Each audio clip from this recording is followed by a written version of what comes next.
भाई मैं दरगाहों वाला नहीं हूँ। जी, आप उसी मसलक से? मैं अहले सुन्नत वल जमात हनफी देवबंदी।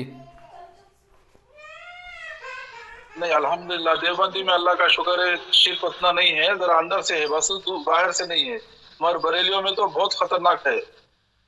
जी मैं और जी आपसे दूसरा और एक सवाल है, आपको हनफी बनने का किसने हुक्म दिया? ये हनफी क्यों बोलते हैं जब सहाबा इकराम अबू बकर, उमर, उस्मान रजी अल्लाह तआला अन्हु कोई हनफी नहीं थे?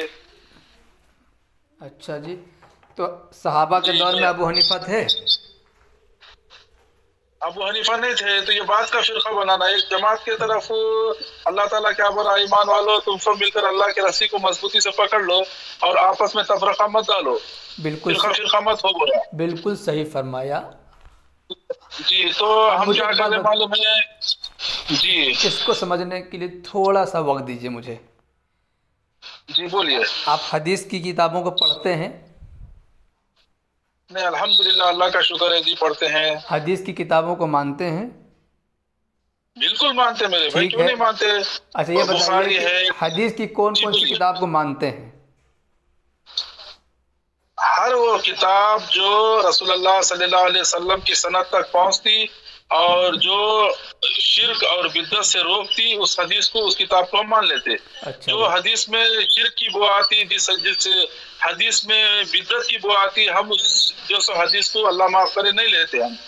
यानी कि और यानी कि अल्लाह से हम हदीस में भी हमेशा शिर्क की बू आती है क्या? अल्लाह, हाँ हदीस में भी कितने लोग हैं ना, जाके आप देख लीजिए, बरेलियों के पास लिख के लगा दिए या गौसल मदद कहना, जो सो ये रसूलुल्लाह भी जो सो बता दिए नौज़बिल्ला, और अल्लाह भी बता दिया नौज़बिल्ला, अल्लाह ताला बोल रहा कि जाओ वसीला ढूंढो, ऐसा बोल के समझा रहे हो लोग। तो ये हदीस है क्या?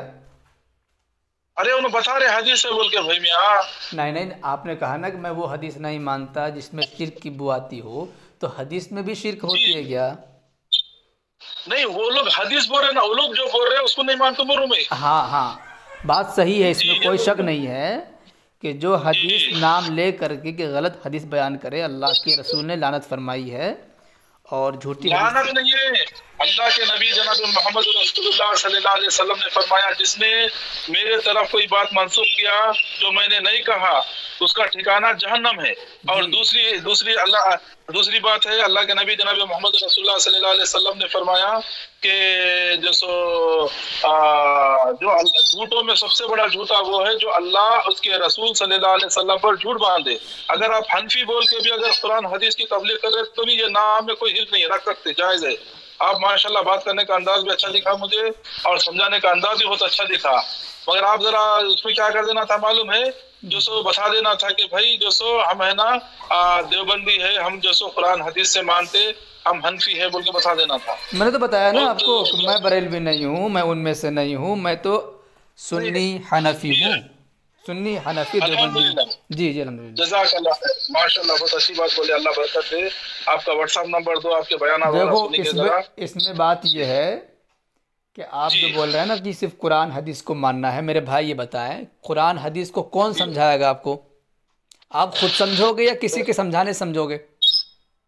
दूसरों के समझाने से समझेंगे ना भाई। जब कोई आलिम आपको समझाएगा जभी तो समझेंगे। जी हाँ जी बिल्कुल, जज़ाकल्लाह भाई खैर, सही बात बोले। प्यारे नबी ने हदीस दी सहाबा किराम को। सहाबा किराम हुजूर से समझा करते थे ना, फिर सहाबा जी किराम से ताबेईन से तबे ताबेईन ने समझा है। इस तरीके से हदीस जी की किताबें हम तक पहुंची हैं, प्यारे आका का फरमान हम तक पहुंचा है। जी तो मालूम हुआ कि प्यारे आका के फरमान को समझने के लिए किसी मुअल्लिम का होना ज़रूरी है। बेशक। तो जिस मुअल्लिम पर आपको एतमाद है कि हमारे ये मुअल्लिम हैं, टीचर हैं, उस्ताद हैं, उन्होंने इस हदीस का जी ये मतलब बयान किया है, आप उनकी बात को मानेंगे कि नहीं मानेंगे? मानेंगे ना भाई, क्यों नहीं मानेंगे? मा, अगर वो हदीस में मैं बता दूं ना कि मैं एक मेरी आदमी पूरी बात जैसे। समझे। जी मेरी पूरी जी बोलो। मेरी बात सुन ले। आप स्टूडेंट हैं, जी बोलो। आप स्टूडेंट हैं, जी मिसाल के तौर पर आपका जी टीचर कुछ पढ़ा रहा है, तो यकीनन जी आप टीचर से कम जानते हैं।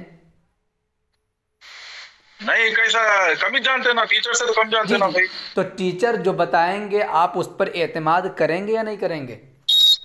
करेंगे ना, क्यों नहीं करेंगे? जी करेंगे। देखें, अब इसी तरीके से हदीस के मामले में जो हदीस का माहिर होता है, हदीस के बारे में जो कहता है हम मानते हैं। मिसाल के तौर पर इमाम बुखारी रहमतुल्लाह अलैह ने बुखारी शरीफ में कोई हदीस नकल की और कहा यह हदीस सही है, तो हमने फॉलो किया कि नहीं किया? क्या फॉलो किया। और किसी इमाम ने कहा कि ये हदीस ज़ईफ़ है तो हमने फॉलो कर लिया, हमने मान लिया। इसी तरीके से किसी इमाम ने ये कहा कि इस हदीस से ये मसला निकल रहा है, हदीस पेश कर रहे हैं और हदीस के बाद ये कहा कि इस हदीस से ये मसला निकल रहा है, तो किसी माहिर ने तो ये बात कही, आम आदमी तो नहीं कही, किसी माहिर ने कही। तो जिस तरीके से किसी हदीस के माहिर ने कह दिया कि ये हदीस ज़ईफ़ है तो मान लिया, ये हदीस सही है तो मान लिया। इसी तरीके से किसी हदीस के माहिर ने ये कह दिया कि इस हदीस से ये मसला निकल रहा है तो हमने भी मान लिया। माना कि नहीं माना? जी माना। अब मुझे बताइए, आप ये बताइए, आप माशाल्लाह हदीस से ताल्लुक़ रखने वाले हैं, ये बताइए कि ऐसा हुआ है कि नहीं हदीस के अंदर कि एक हदीस को किसी आलिम ने ज़ईफ़ कह दिया, उसी को किसी ने हसन कह दिया, उसी को किसी ने सही कहा, ऐसा हुआ है कि नहीं हदीस के अंदर? बहुत जगह हुआ। बहुत सी रिवायतें हैं, माशाल्लाह आप भी तस्लीम कर रहे हैं कि बहुत सी रिवायतें हैं कि एक ही रिवायत को एक मुहद्दिस ने ज़ईफ़ कहा, एक ने हसन कहा, दूसरे ने सहीहुल इस्नाद कह दिया, इमाम बैहक़ी ने कुछ कहा, बुखारी ने कुछ कहा, मुस्लिम ने कुछ कहा, तिरमिज़ी ने कुछ बाब बांधा। ये तो मानते होंगे ना? जी। अब आप ये समझिए कि जब एक ही हदीस, एक ही रिवायत को अलग अलग मुहद्दिसीन ने अलग अलग तरीके से बयान किया, किसी ने ज़ईफ़ कहा, तो इख्तलाफ हुआ कि नहीं? जी। क्या आप इस इख्तलाफ को कुरान और हदीस के ख़िलाफ़ कहेंगे या उनकी तहक़ीक़ कहेंगे?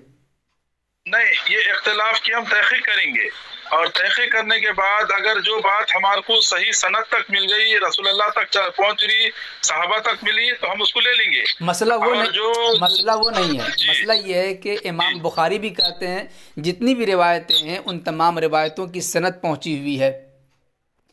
हदीस का ज़ईफ़ होना, हदीस का कवी होना, सही होना रावियों पर डिपेंड करता है कि कौन सा रावी कैसा है।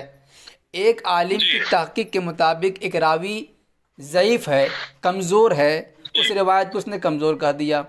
दूसरे मुहद्दिस के नज़दीक जी बता दिया ना आप। अब तो मैं सवाल करता हूँ, बस अल्लाह मुझे माफ़ करे, आप आलिम से इतनी बात तो एक सवाल है, थोड़ी सी बात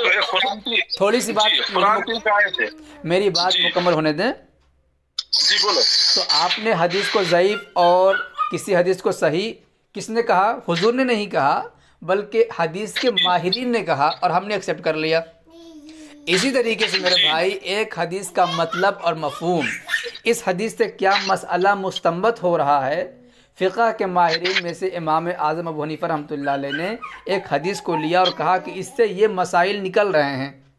उन्होंने मसाइल निकाल करके आवाम के सामने रख दिए।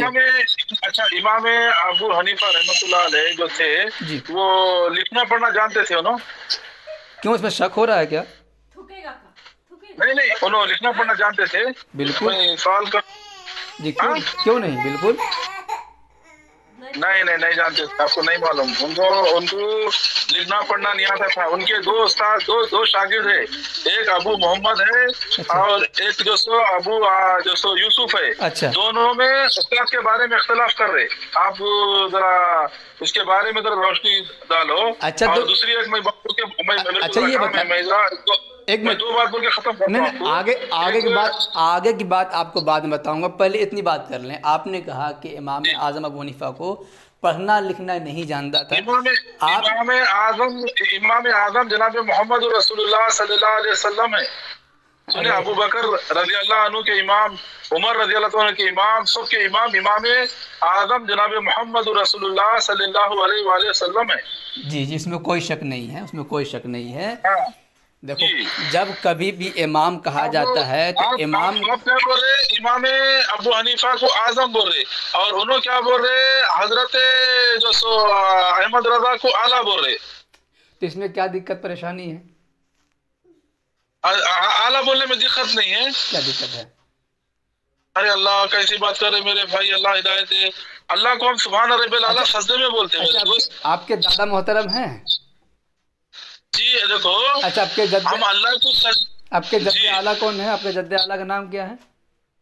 देखिए, मैं आपसे जो सवाल कर रहा हूँ ना, मेरा जवाब, हम सजदे में अल्लाह को सुभान रब्बियल आला बोलते सुने। अरे मेरे भाई हम अल्लाह सुनो को पहले, देखो सुनो। जी। आप बात आगे निकल गई, थोड़ी सी बात कर लेता हूँ, बात मुकम्मल हो जाएगी। नहीं नहीं नहीं, देखो जब मैं तो अल्लाह को सुभान रब्बियल आला सजदे में बोलता हूँ मैं। सुने भैया, वो आला रब की सिफत है, वो रब की सिफत आला है। अरे अल्लाह अस्तगफिरुल्लाहुल अज़ीम यार। अरे भाई, जब किसी को इमाम कहा जाता है, आज़म कहा जाता है, तो उस फ़न की निस्बत से कहा जाता है मेरे भाई, फ़न की निस्बत की जाती है। किसी इमाम को अल्लाह के मुकाबले में या पैगंबर के मुकाबले में उतार करके नहीं। हेलो,